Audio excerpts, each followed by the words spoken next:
Srisailam ఎడమగట్టు SLBC టన్నెల్లో ప్రమాదం జరిగింది. 3 మీటర్ల మేర కుంగిన టన్నెల్. ఈ ప్రమాదంలో 8 మంది చిక్కుకుపోయారు. పంజాబ్కు చెందిన జర్వీ సింగ్, జమ్మూ కాశ్మీర్కు చెందిన సన్నీ సింగ్, ఉత్తరప్రదేశ్కు చెందిన మనోజ్ దోబే, శ్రీనివాసులు, జార్ఖండ్కు చెందిన సందీప్, సంతోష్, జట్కా ఇరాన్ చిక్కుకుపోయారు. 13 గంటలుగా టన్నెల్లోనే ఉన్నారు 8 మంది. సీఎం రేవంత్ రెడ్డికి ఫోన్ చేశారు ప్రధాని. ఎస్ఎల్బీసీ టన్నెల్ ప్రమాదంపై ఆయన ఆరా తీశారు. ప్రమాదంపై పూర్తి వివరాలు అడిగి తెలుసుకున్నారు. ఆయనకు సీఎం వివరాలను తెలియజేశారు. చిక్కుకుని 8 మందిని కాపాడేందుకు సహాయక చర్యలు చేపట్టామని తెలిపారు. అన్ని విధాలా సాయం చేస్తామని ముఖ్యమంత్రికి హామీ ఇచ్చారు ప్రధాని మోదీ. టన్నెల్లో 13 కిలోమీటర్ల దూరంలో ప్రమాదం జరిగినట్టుగా తెలుస్తోంది. ఎస్ఎల్బీసీ టన్నెల్ వద్దకు ఎన్డీఆర్ఎఫ్ బృందాలు చేరుకున్నాయి. ఎన్డీఆర్ఎఫ్ సహాయంతో ఇక్కడ రెస్క్యూ ఆపరేషన్ జరుగుతుంది. జిల్లా అధికారులు, ప్రాజెక్ట్ ఇంజనీర్లతో వీరంతా సమావేశమై బ్లూ ప్రింట్ తీసుకుంటున్నారు.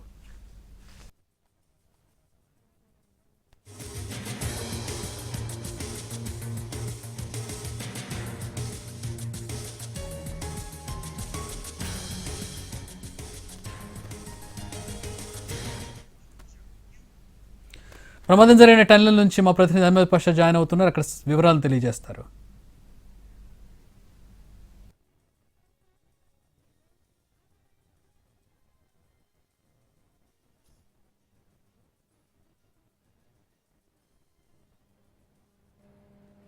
ఎస్ఎల్బీసీ సొరంగ ప్రమాదానికి సంబంధించి ఇప్పటి వరకు ఎలాంటి రెస్క్యూ ఆపరేషన్ ప్రారంభం కాలేదు. ఇప్పటికే ఎస్డీఆర్ఎఫ్ బృందాలతో పాటు ఎన్డీఆర్ఎఫ్ బృందాలన్నీ కూడా ఈ ఎస్ఎల్బీసీ వర్క్ ప్లేస్ కి వచ్చాయి. అక్కడ అధికారులతోటి సమావేశం నిర్వహించారు. ఎస్ఎల్బీసీ సొరంగానికి సంబంధించి 14వ మైలు వద్ద పరిస్థితిపై వాళ్ళు సమీక్షిస్తున్నారు. లోపట పరిస్థితి ఎలా ఉంది, నీరు ఎంత మోతాదులో ఉంది, మట్టి ఎంత మేర కూలిపోయింది అన్న అంశాలపై ఎన్డీఆర్ఎఫ్ బృందాలు కూలంకుషంగా అధికారులతోటి, ఇంజనీర్లతోటి చర్చిస్తున్నటువంటి పరిస్థితి మనకు కనిపిస్తా ఉంది. రెస్క్యూ ఆపరేషన్ మాత్రం ఇప్పటి వరకు ప్రారంభం కాలేదు. ఇక ఈ రాత్రికి ప్రారంభిస్తారా లేదా పొద్దునే ప్రారంభిస్తారా అన్న దానిపై సందిగ్ధత నెలకొందని చెప్పేసి ప్రధానంగా పేర్కొనవచ్చు. అయితే వీళ్ళు ప్రధానంగా ఎన్డీఆర్ఎఫ్ బృందాలు ఎక్స్కావేటర్స్ ఉంటే తప్ప మేము ముందుకు సాగలేము అని చెప్తున్నటువంటి సిచ్యువేషన్ కూడా మనకు కనిపిస్తా ఉంది. ఎక్స్కావేటర్స్ అంటే మట్టి తోడడానికి వాళ్ళు నిపుణులు, మట్టి తీతపై వారు నిపుణులు కాబట్టి వారు గైడ్ చేస్తే తప్ప మేము ముందుకు పోలేము అనేటువంటి పరిస్థితి కూడా అక్కడ కనిపిస్తున్నట్టుంది. దాంతోపాటు జిల్లాలో నాగర్ కర్నూలు జిల్లా కలెక్టర్, ఎస్పీతో పాటు నల్గొండ జిల్లా కలెక్టర్, ఎస్పీ కూడా ఈ సమీక్షలో పాల్గొన్నారు.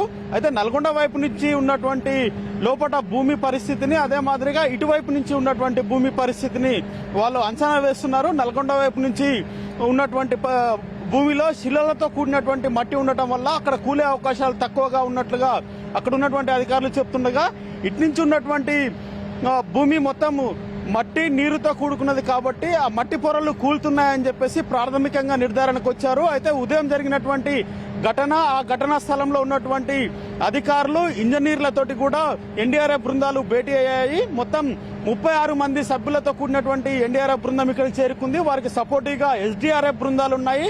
దాంతోపాటు జీహెచ్ఎంసీకి సంబంధించినటువంటి బృందాలు కూడా ఇక్కడికి చేరుకున్నాయి. మరోపక్క సింగరేణి బృందం కూడా ఇక్కడికి మరి కాసేపట్లో వస్తున్నట్టుగా తెలుస్తా ఉంది. మొత్తం మీద రెస్క్యూ ఆపరేషన్ అనేది ఈ రోజు చేస్తారా లేదా అన్నది సందిగ్ధత మాత్రం నెలకొని ఉన్నది అని చెప్పొచ్చు ప్రధానంగా. అయితే నైట్ కూడా, రాత్రిపూట కూడా పనులు చేస్తారు కాబట్టి ఈ పనులకు ఎలాంటి ఆటంకం ఉండదని చెప్పేసి కూడా అధికారులు పేర్కొంటున్నారు.